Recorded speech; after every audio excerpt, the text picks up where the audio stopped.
mo ní ká gba àdúrà yẹn but let's share the grace. I want to share grace.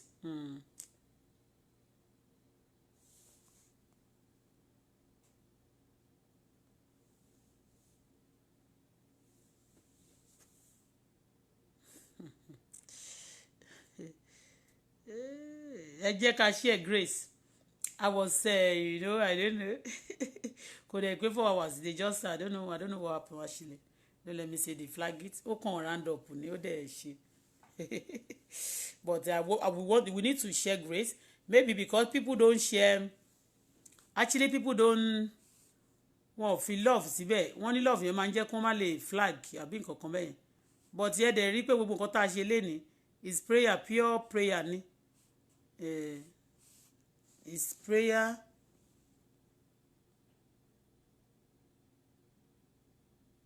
Ṣó ti yé yín bẹ́ẹ̀ yẹn pure prayer ni. Mi ti ẹ̀ rí pé àwọn èèyàn comment yọ. God bless you. Ṣó ti yé yín àdúrà dára àdúrà ní èrè. Ṣó ti yé yín bẹ́ẹ̀ yẹn. So ẹ jẹ́ ká ṣe dáradára. Ìwà rere ni ẹ̀ṣọ́ ènìyàn. Either àwọn nǹkan tá a ti ṣe tẹ́lẹ̀ ẹ ti mọ̀ pé a lot of people have done a lot of evil. So tí Ọlọ́run bá ní kó máa sun ẹ̀san bẹ́ẹ̀ yẹn ẹ mọ̀ pé èèyàn máa gba ẹ̀san èrè burúkú tó pọ̀ but at the same time tá a ṣì wà yìí ó sì dára báyìí kéèyàn ṣe dáradára. Ṣó ti yé torí ìwà rere ni ẹ̀ṣọ́ ènìyàn. Ṣó ti yé yín bẹ́ẹ̀ yẹn. Èwo tún ni kílẹ̀ yìí ṣe yìí tẹ fi ẹlẹ́dẹ̀ tẹ gbẹ́nu sókè. What is the meaning of this? May God forgive you. So àǹtí Àjọkẹ́, God bless you. Gbogbo ẹ̀yin tẹ wá màmí olúwa ṣeun ọláyẹmímà, God bless you ma. Coming to this prayer point, this prayer line this morning, God bless you. Ẹ máa continue láti máa jẹ́ orí ẹ̀ òní jẹ́ èrò ibi òní bá yín àwòjèrè ọmọ. Láṣẹ Èdùmàrè ọmọ wa àwọn aṣọ wa kò ní yá kò ń ṣe ti iyì nìkan gbogbo aṣọ wa ló máa jẹ́ ti iyì a ò ní bá wọn wọṣọ ẹ̀tẹ́ a ò ní wọṣọ àbùkù ọmọ ni wọ́n máa ń pè ní aṣọ fún ènìyàn lórúkọ Jésù ọmọ wa ó máa jẹ́ ọmọ iyì aṣọ iyì ní gbogbo aṣọ wa máa jẹ́ wọn ò ní jẹ́ aṣọ ẹ̀tẹ́ a ò ní wọ ìkankan tó jẹ́ ti ẹ̀tẹ́ ẹ̀tẹ́ ò ní jẹ́ tiwa lórúkọ Jésù a máa fèyí ṣèlọ lẹ́nìí ká share grace torí pé mi ò sì ṣe grace ni if not I will just say màá fi sílẹ̀ bẹ́ẹ̀ but just to share grace we pray that prayer for your children very well we need prayer okay torí àwa náà tá wà yìí ọmọ la jẹ́ fún àwọn kan táwọn èèyàn bá dẹ̀ dàgbà tó bá ń ṣe yàmàyàmà bóyá nǹkan tí àwọn èèyàn ti deposit ní ayé wọn láti kékeré bóyá irọ́ pípa bóyá olè ká ṣá máa ṣe bí ò ṣe dára àti kékeré ló ti ṣe kiri ló ti máa ń bá àwọn èèyàn lọ so we need to deposit things into our life to our children's life okay ká ba lè ṣe kíni nígbà tí ó bá di ọjọ́ gbogbo wa ká lè ṣe kíni ká lè fi ìrọ̀rùn jẹ ọjọ́ alẹ́ ká lè fi ìrọ̀rùn lo ọjọ́ gbogbo wa ṣó ti yé yín mẹ́yẹn so I thank God this morning mo la máa gbàdúrà kan but a lè gbà tán lónìí torí tí n bá ń gbà lọ bẹ́ẹ̀ a lè gbà di ọ̀la tọ́lọ́run èmi ò kọ àdúrà prayer point sílẹ̀ ṣùgbọ́n Ọlọ́run a máa mú jáde tá a bá ti ń gbàdúrà lọ ṣùgbọ́n àti ìṣòro ọ̀fẹ́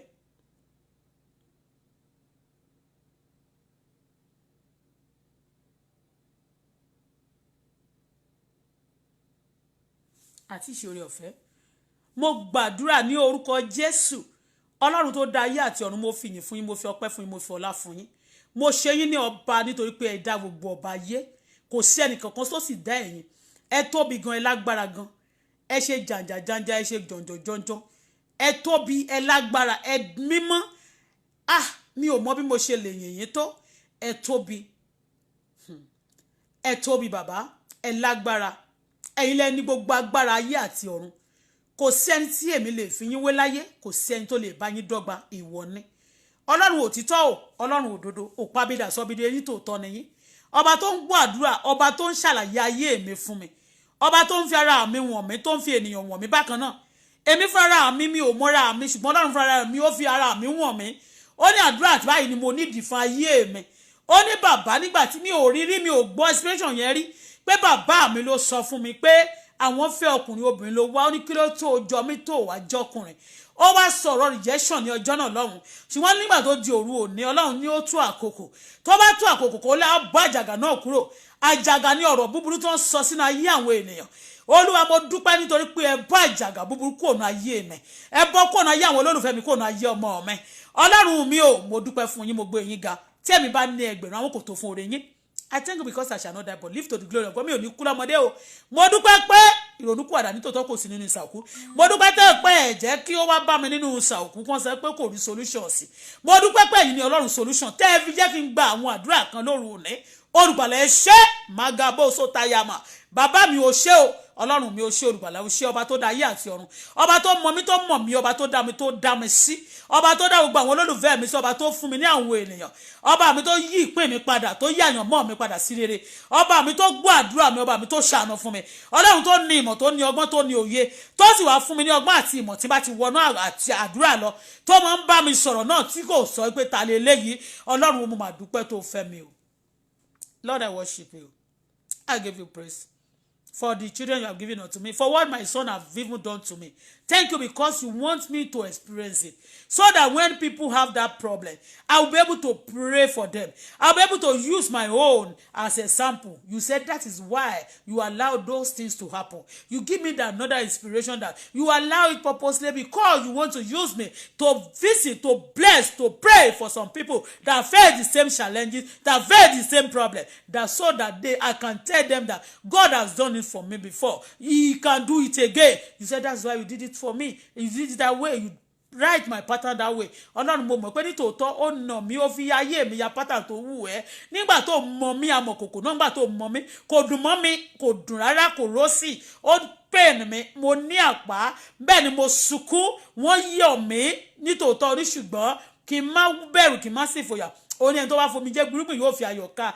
Ọlọ́run mo dúpẹ́ fún yín, mo gbé yín ga nítorí pé ẹni ẹkún lè pẹ́ di alẹ́ kan ní ayọ̀ ń bọ̀ ní òwúrọ̀ l'Olúwa wí. Mo dúpẹ́ pé ayọ̀ mi yóò dé báyìí. Mo dúpẹ́ pé ẹ ṣetán láti ṣe àánú mi. Mo dúpẹ́ pé nígbà tí èmi náà dẹ̀ sọ pé mo ṣetán láti gbé àgbélébùú láti máa tẹ̀lé ọ. Oníwọ náà ṣetán láti gbà mí ní àgbàtán, láti mú ẹ̀gàn kúrò, láti sọ mí di ẹni ìyà sí ẹni ẹ̀yẹ. Mo dúpẹ́ pé ẹsẹ̀ gbogbo àwọn tó bá sì ti wá sábẹ́ òun mi, ẹ ó máa kọ́ wọn lé bákan náà ni ó sì máa gbé wọn ga. Mo dúpẹ́ pé ẹni ẹ̀tẹ́ ò kì í ṣe tèmi, kò ń ṣe tàwọn olólùfẹ́ mi, kò sì ṣe tàwọn ọmọ mi. Mo dúpẹ́ fún yín, mo yìn lógo nítorí pé ẹlẹ́yìn lẹ́yìn ya pattern ayé mi. I worship you that day. And forgive, release them from your mind so that I can do things for you as I want to even bring them. They are still going, those who even mock you, that they look down on you, they are still going to serve you. They are still going to call you mommy, they are still going to call you sister. He said, don't worry about that, I will honor you when it is time. Daddy, I say thank you this morning. I worship you, I appreciate you so much. Be thou exalted, be glorified forever in Jesus' name. Daddy, this hour, mo bẹ̀bẹ̀ fún agbára ẹ̀mí mọ́ ní àkọ̀tún nígbà tó bá Olúwa ẹ̀mí mímọ́, Olúwa gbé wọ̀ mí tú mékè àwọn virtues, àwọn agbára, àwọn ẹ̀mí mọ́, àwọn tó ti jáde lára mi lónìí. Olúwa fi ọ̀tún Olúwa fi rọ́pò fún mi. Ọlọ́run tú mékè tú mi mọ́. Olúwa dè mí mú pẹ̀lú agbára rẹ. Olúwa orí mi má jò gbàbọ̀dé, orí àwọn ọmọ mi má jò gbàbọ̀dé, àwọn tó wá sábẹ́ ètò yà gbogbo wọn pátápátá tá gbàdúrà fún tí wọn kò sí lábẹ́ ètò igan. Olúwa jọ̀ọ́ má jẹ́ kó rí wọn gbàbọ̀dé. Orí mi gbà ò ní gbàbọ̀dé. Ara mi ẹ̀mí mímọ́ wọnú mi. Agbára tó máa ń dá ibi padà sórí oníbi tó ń dá ọ̀fọ̀ padà sórí ọlọ́fà. Agbára tó máa ń dá ọ̀fà ibi padà sórí oníbi sẹ́ẹ̀ kó wọnú mi, kó gbé mi wọ̀, kó wọnú ọmọ mi, kó wọnú àwọn olólùfẹ́ mi yìí. Bẹ́ẹ̀ ni yóò rí. Ọlọ́run à ń lọ báyìí, gbogbo májẹ̀mú kí májẹ̀mú tó ló máa ń ṣàdúrà jẹ, tó ń ba èsì àdúrà jẹ́, Ọlọ́run bá gbogbo ẹ̀ jẹ́. Lónìí gbogbo àdúrà tá ti gbà, gbogbo èsì àdúrà wa, I seal all of them in the blood of Jesus, and I envelope them with the blood of Jesus, and I do the insurance of those prayers. And all the answer we have received, I do them in the blood of Jesus today. They are sure. The testimony will come alive. Our glory will come and work. And we use it. We see it. We use it. People will see it in the name of Jesus Christ. Our testimony will testify. Our testimony will show up. Our testimony will work and shine in the name of Jesus Christ. Thank you, Father, because you answer prayer. Our testimony is sure. It shall be testified to. Our testimony will give testimony. Magabo sota yama, mangebo sote yeka. Mo gbàdúrà ẹ̀rí mi gbọ́ wá tún jẹ́rìí. Ẹ̀rí mi yóò tún di ẹ̀rí. Ẹ̀rí mi yóò jẹ́rìí, yóò tún di ẹ̀rí. Ẹ̀rí yín yóò di ẹ̀rí. Ẹ̀rí yín yóò di ẹ̀rí. Ẹ̀rí yín yóò di ẹ̀rí. Bẹ́ẹ̀ ni yóò rí. Àdúrà náà kò yé mi, ṣùgbọ́n Ọlọ́run sọ pé ẹ̀rí mi yóò tún di ẹ̀rí. My testimony will give testimony. Magabo soto yema, ìyẹn mi pé kò ní ṣe fọwọ́ bò, yóò máa give testimony. Nígbà tí obìnrin bá lóyún, á sọ fún ọkọ ẹ̀ ní mo lóyún, ṣùgbọ́n wọn ò tí ì ní rí. Nígbà tó bá yá bẹ̀bẹ̀ sí ń di ẹ̀rí, á wá ga báyìí, tó bá tún wá bí ọmọ náà tán, ẹ̀rí á tún máa give ẹ̀rí. Lórúkọ Jésù, Magabo sotaya, ẹ̀rí yín yóò give ẹ̀rí. Ẹ̀rí mi yóò give ẹ̀rí. My testimony will give testimony. Your testimony will give testimony. Gbọ́ ìwọ ìṣẹ̀dá àwọn olólùfẹ́ mi. Àtàdébùkọ́lá Sarah Ṣọlá ẹ̀rí yín yóò give ẹ̀rí. Testimony mi máa give testimony. Testimony tẹ̀yin máa give testimony. So shall it be. à ń lọ báyìí lónìí o Olúwa má fi eléyìí ṣòpin má fi eléyìí ṣe àsọmọ má fi eléyìí ṣe àgbàmọ́ Olúwa jọ̀ọ́ tí ń gbọ́ tèmi má kọ̀ mí sílẹ̀ o má kọ̀ mí rárá má kọ̀ mí mi ò fẹ́ kó kọ̀ mí bó ṣe kọ Sọ́ọ̀lù má kọ̀ mí rárá má kọ̀ mí rárá mi ò fẹ́ dẹni ẹ̀kọ́ má kọ̀ mí o má kọ̀ àwọn ọmọ mi má kọ̀ ìpè mi má kọ̀ ilé mi má kọ̀ olólùfẹ́ mi má kọ̀ ẹni tí n bá fẹ́ má kọ̀ àwọn orin tó wà lábẹ́ ohùn mi o má kọ̀ wá rárá má jẹ́ adẹni ẹ̀kọ́ má kọ̀ mí Olúwa má kọ̀ àwọn olólùfẹ́ mi má kọ̀ àwọn ọmọ mi má kọ̀ wá rárá mi ò fẹ́ dẹni ẹ̀kọ́ má jẹ́ ń dẹni ẹ̀kọ́ Olúwa mú mi dúró dópin ṣàánú fún mi má àwọn olólùfẹ́ mi dúró dópin. Increase your people. Let people come and listen to your word. Speak to them. Set them free from bondages in Jesus' name. Èní ní ọjọ́ ajé, Ọlọ́run sọ ajé kalẹ̀ sílé wa. Jẹ́ ká rájé lò, ká rájé ná, ká ta àtàjèrè. Àwọn òwò tí a ó máa ṣe, tí ó máa fa owó fún wa lójoojúmọ́. Olúwa dá owó wa lé. You say whatever we lay our hand, we shall prosper. Make us prosper. The spirit of prosperity, anointing of success, let it come upon me right now. Ó lẹ́nu tó bá ti gbọ́ràn sí àṣẹ Elédùmarè, yóò máa flourish. Only the righteous shall be flourish. Because we decide to obey God, we shall flourish in Jesus' name. Thank you, Father, because you answer prayer. Anything that will not glorify your name, Èmi Bọ́lá Fọláṣadé, Esther, mo kọ̀, àwọn olólùfẹ́ mi náà kọ̀. I reject it on behalf of my well-wisher and my people here. I reject those evil on behalf of my children as well. In Jesus' name, no evil shall befall us. It is well with us, with our spirit, soul, and body. Financially, it is well with us. Materially, morally, and spiritually, it is well with us. On the last day, I máa jogún ìjọba ọ̀run. Wọn ò ní kọ̀ wá sílẹ̀. Ní gbogbo ọ̀nà, a ò ní dẹni ẹ̀kọ́. So shall it be. I cover everybody with the blood of Jesus. Myself with the blood of Jesus. Ọjọ́ òní, Olúwa ṣe ní miracle day, testimony day, powerful day, joyful day, peaceful day for us in Jesus' name. In Jesus' wonderful name we pray. Agbára tí màmá fi yàn tó tí màmá fi gbé ọ̀gá tí màá fi ka ọ̀rọ̀ rẹ tí ó sì máa fi yé mi lójoojúmọ́ Olúwa gbé wọ̀ mí ràn mí lọ́wọ́ ẹlẹ́dàá ràn mí lọ́wọ́ àṣẹ̀dá àdúgbò ẹ̀tẹ̀ ti gbọ́ ò Jésù agbára wa amen.